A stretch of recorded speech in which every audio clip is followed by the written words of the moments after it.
எல்லாருக்கும் வணக்கம். நம்ம இப்போ பார்க்க போகிறது யாருக்கெல்லாம் தன இழப்பு ஏற்படும்.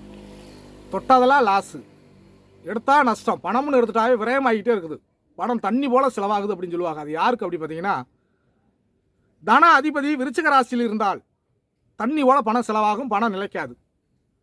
மிக மிக முக்கியம், நீர் ராசி விருச்சிக ராசி, அது காலபுருஷனுக்கு 8வது ராசி, பண விரயம் கண்டிப்பாக ஆகும்.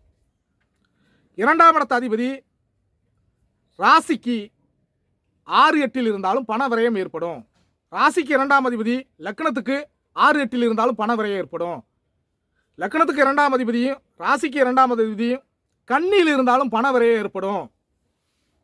எதை தொட்டாலும் நஷ்டம், பணங்கள் கையில் தங்காது, தண்ணி போல செலவாகும் கூட அமைப்பு இதெல்லாம்.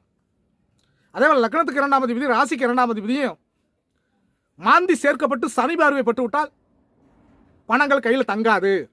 ஆனால் இதெல்லாம் ஒரு பொது விதியை உங்களுக்கு சொல்லியிருக்கேன். இது மேற்கொண்டு விதி மாறுவதற்கு பௌர்ணமி சந்திரனுடைய ஒளி அங்கே இருக்குதா, வேறு ஏதாவது ஒளிகிரகத்தினுடைய பார்வை அங்கே இருக்குதான்னு பார்க்க வேண்டும். அடுத்த வீடியோவில் சந்திப்போம் மீண்டும். நன்றி, வணக்கம்.